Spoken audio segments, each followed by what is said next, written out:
My coffee's gone. Oh, tragedy.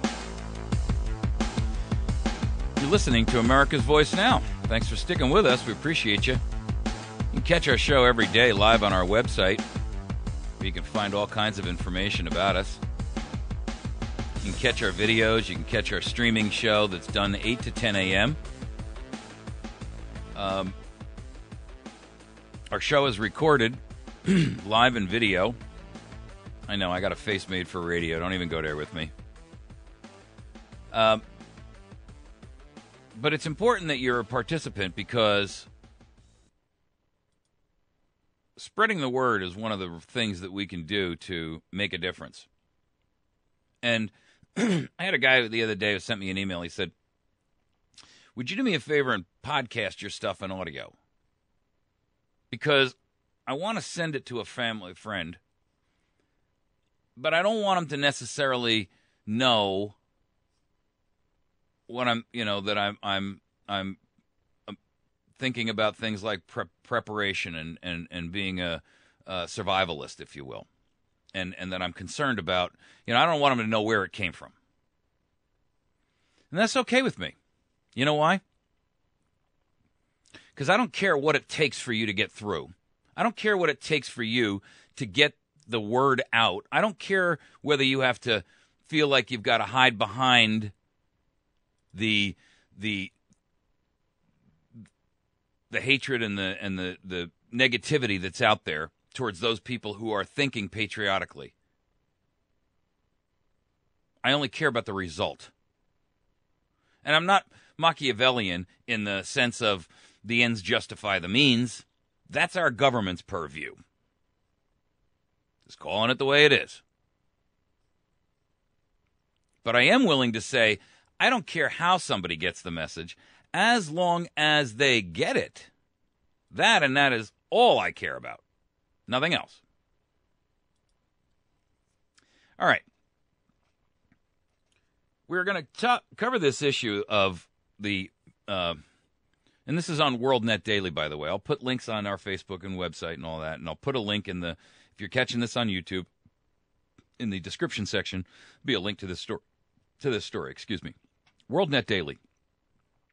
Retired Army Major General Patrick Brady, and by the way, this guy is a recipient of the Medal of Honor, right? So he's no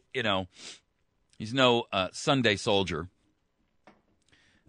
As well as a group of other top retired military officers, are coming out now and saying that the president's agenda, President Obama's agenda, is decimating the morale of the U.S. military ranks, number one, and that he is on a systematic purge of top military generals who will not agree with his thinking.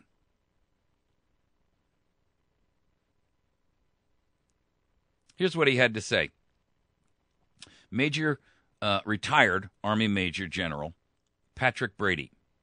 There is no doubt he, meaning Obama, is intent on emasculating the military and will fire anyone who disagrees with him over such issues as homosexuality, women in foxholes, the Obama sequester. They are purging everyone. And if you want to keep your job, keep your mouth shut. That's not the only reason they're purging them. There's a lot of reports that are out about the questions that people are being told that they have to agree to, which it would include whether they're willing to fire on American citizens, which has become now the standard threshold question as to whether or not you stay or go.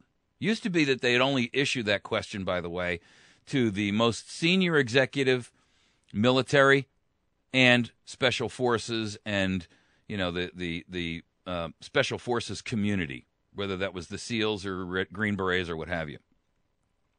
Now they're actually down to issuing it to much lower chain of command individuals.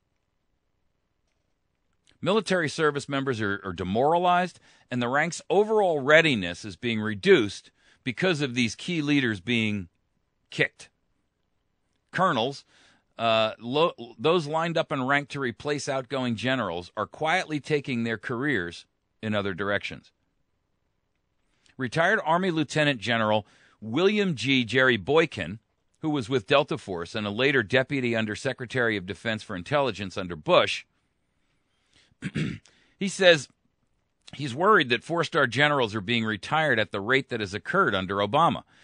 Here's his quote. "Over the past 3 years, it is unprecedented for the number of four-star generals to be relieved of duty, and not necessarily relieved for cause. There is a purging of the military. The problem is worse than I have ever seen it." He points out that the military adheres to the constitutional requirement of a civilian leadership, that being President Obama, right? He's the commander-in-chief. And the military is always under civilian leadership. That's a requirement under the Constitution. As a consequence, officers are not allowed to criticize the civilian leadership. And we've seen that before, where individuals have come out and openly spoke out about the president and have been given the swift kick out the door. Stanley McChrystal is a perfect example of that. He was the guy who was over in Afghanistan, and he was the guy who was behind the surge over there and was so successful. But he was relieved in 2010 of his command in Afghanistan because he disagreed publicly and, to a certain extent, was derogatory about the president. It's beginning to smell a little bit like the Sedition Act of 1798, isn't it? You criticize this president, and boy, the mountain falls on your head.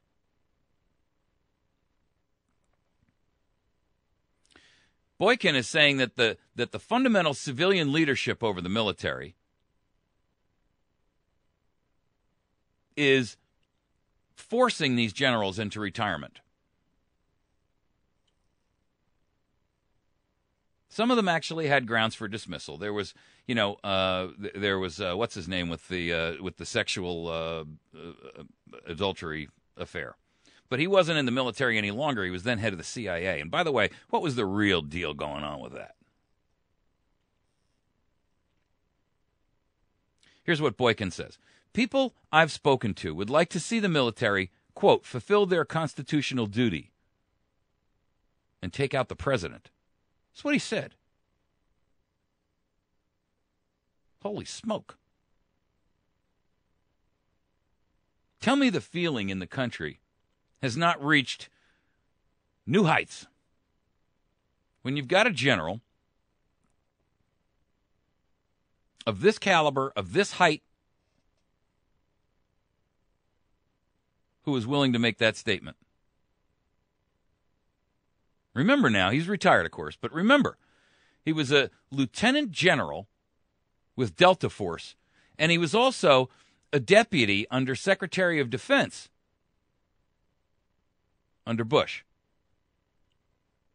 Listen again to what he said. "People I've spoken to would like to see the military, quote, fulfill their constitutional duty and take out the president. Our Constitution puts a civilian in charge of the military, and as a result, a coup would not be constitutional. You're not going to see a coup in the military." I agree with him. It is not the military's job to commit a coup d'etat.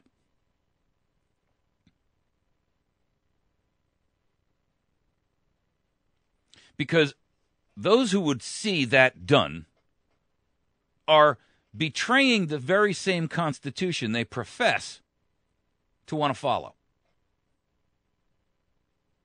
And I can tell you that almost invariably, every country that has a military junta coup does not return to a point or a period of constitutional freedom and liberty. It's because the military, it's not going to work that way.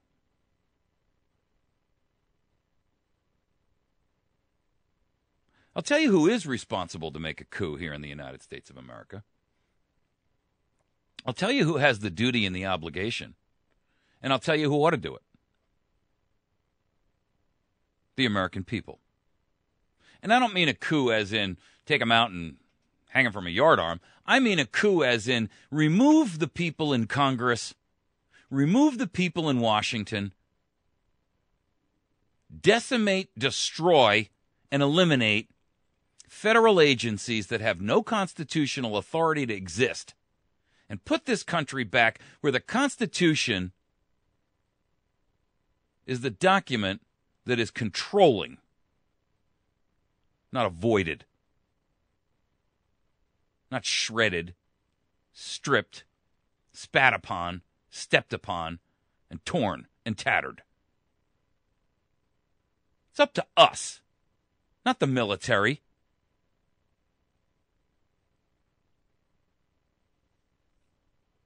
That is our constitutional duty.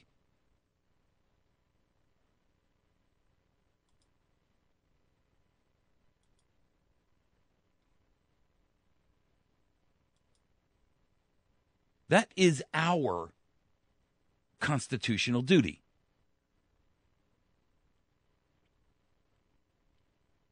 America, every act of oppression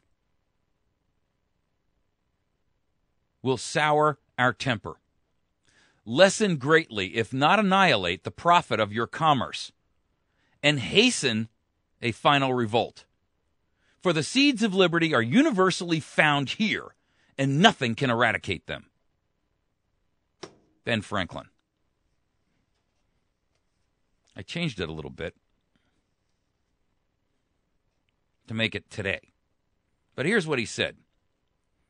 In America, every act of oppression will sour their tempers, lessen greatly, if not annihilate, the profits of your commerce with them, and hasten their final revolt. For the seeds of liberty are universally found there, and nothing can eradicate them. That was a letter that Ben Franklin wrote. Sent off to a European authoritarian. And he was warning, telling them, don't even think about it. Because in America, every act of oppression will sour the tempers of the American people, will lessen greatly, if not annihilate, the profit of your commerce with them, the American people, and hasten their final revolt. Because the seeds of liberty are universally found there, in America, and nothing can eradicate them. And I'm going to tell you how. That seed of liberty has been planted in every one of us because this nation for 235 or 237 or whatever the heck it is years, and 299 years if you really want to count it back, because this idea of liberty and the seed, the acorn that's planted in the heart of every American, it's like that little touch of divinity that exists in every one of us. And we all have it. In fact, everyone in the world has it. I'll tell you what the difference is. Ours is an acorn and theirs is a mustard seed, that tiny little thing. Because we've had it, and ours is robust, and it is strong, and it is fruitful. And it is not a seed that is looking to die. It is a seed that is looking for watering and power, sunlight. You can't eradicate the idea of freedom in humankind, and certainly not in the most free nation that has ever existed.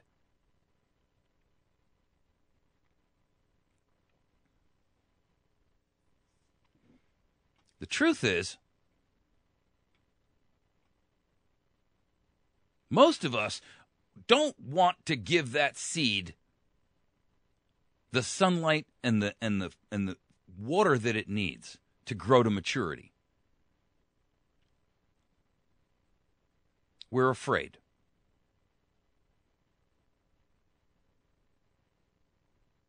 But I'm telling you, your fear is your own undoing. The more you repress that, the smaller it gets.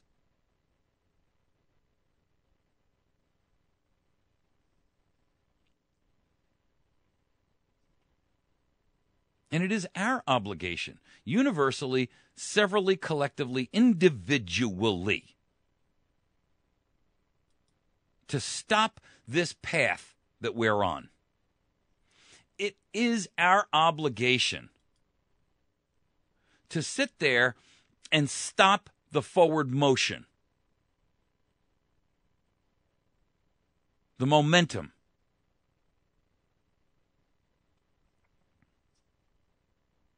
You know, if you've got a train and you want to stop it, 1, 10, 100 men can't. But tie ropes and chains around that train and have millions of men hold those chains and ropes, and that train will sit there and spin its wheels on those steel rails and move nowhere.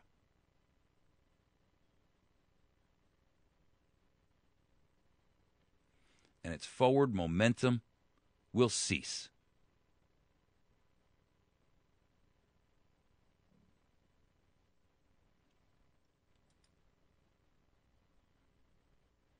Boykin is right.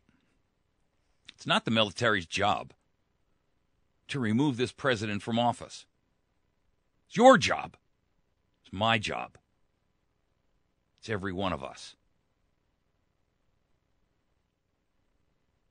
I believe that this president is bad for America. And I'll fearlessly say that all day long. In fact, I would say that were he standing in front of me, to his face.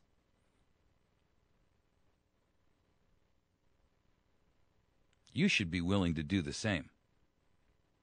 You should be willing to speak out, even when your voice shakes, when your voice breaks with fear, when the quaver is heard, because you are afraid to speak those words. That is when you need to speak the loudest.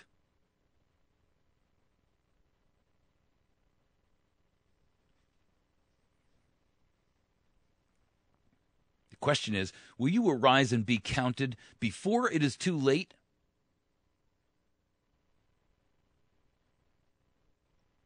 Or will you wait?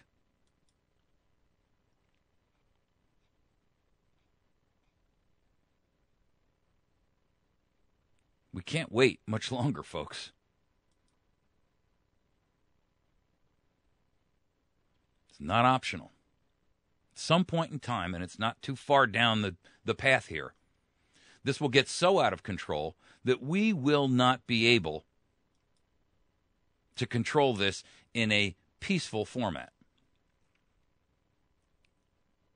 I know there's those who say, oh, come on, you're just a tinfoil hat conspiracy theorist. Okay. We can have this discussion a year from now. You think you'll be right? I think I'll be right. We can have it 2 years from now. We can have it 3 years from now. But I can tell you this. In the beginning of a change, the patriot is a scarce man. Brave, hated, scorned. But when his cause succeeds, all the timid mice join him, because then it costs nothing to be a patriot. Mark Twain. In the beginning of a change, the patriot is a scarce man. Brave and hated, even scorned. But when his cause succeeds, the timid join him, for then it costs nothing to be a patriot. So stand. Choose. Arise. Be counted. Now. Be fearless. Be fierce. Have the courage of your convictions. Be courageous and speak, even when your voice shakes. Especially when your voice shakes.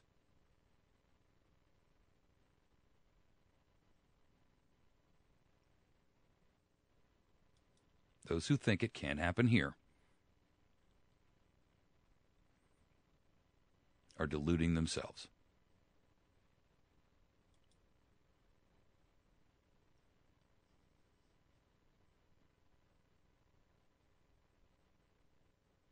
You can take action every single day, everything that you do.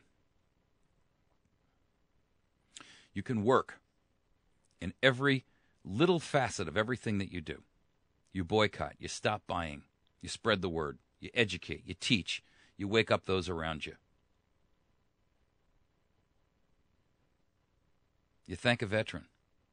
You encourage them that we're counting on them to come to our aid. When you meet a police officer, you say to him, "Are you a member of Oath Keepers?" You do recognize that that oath that you've taken means that that is greater than the orders you may receive.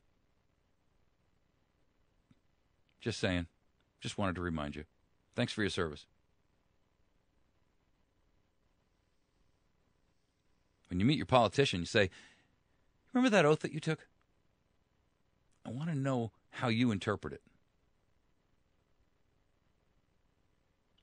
And it's not just the guy who's over in Washington or up in your state house. It's the mayor, the city council, the people in the school board that are feeding your kids intellectual drivel and garbage. Remember the old adage, garbage in, garbage out? I rest my case, counselor.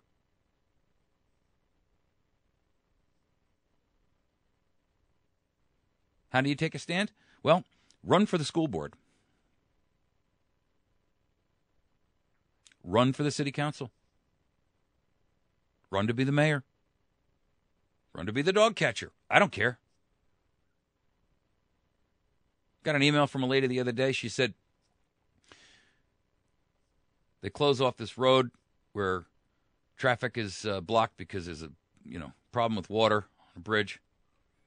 And the town closes it off, but they don't open it back up again when the water recedes, and they have these barricades up. So the people who are local and know what's going on there, they drive around the barricade anyway, and they cross because they know that, they're not going to wait there for some town guy to come out and remove the barricade when they know that the bridge is safe to cross.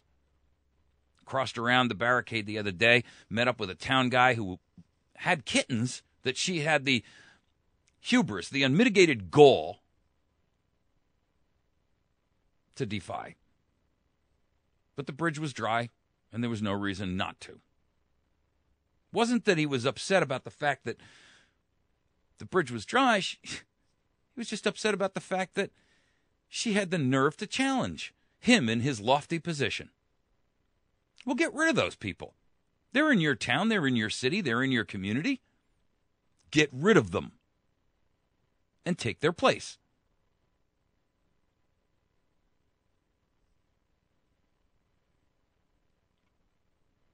Every touch counts. Every contact counts. Use your influence and make a difference. Arise and be counted. Be fierce and be fearless. Be strong in your courage of your convictions.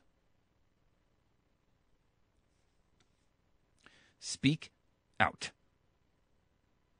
Even when you're terrified, even when your voice quakes. You've been listening to America's Voice Now. My name is Michael Evans. I'm your host here. Please contact me. Give me feedback on these episodes that you've seen. I want to hear from you. I want to know if I can do a better job. Am I doing something wrong? Tell me. If I'm doing something right, tell me that. If you disagree with me, tell me and then tell me why. If you agree with me, you can tell me that too. But I believe that it is our obligation to work together. So, feed me. How can I help you? I'm limited on resources. I can't start a national movement. But we together can. We together can. Have a great day. It's Friday. Enjoy it. TGIF. Go do something fun for the weekend. Watch out for the hordes who are going to be trying to use their EBT cards who have lost their revenue stream. Be interesting to see how that plays out over the next week. They're cutting back. And boy, the slaves are going to be up in arms. You've been listening to America's Voice Now. Have a great day. God bless you. Thank you for your efforts. Thank you for your courage. Thank you for your encouragement. Thank you for being a good American. Thank you for the sacrifice that you put forth, no matter how big, no matter how small, to restore and preserve and save our republic. That's all we've got, folks. AmericasVoiceNow.org. Facebook.com/America's Voice Now. YouTube.com/America's Voice Now. Share it. Tell me about it. See you on Monday.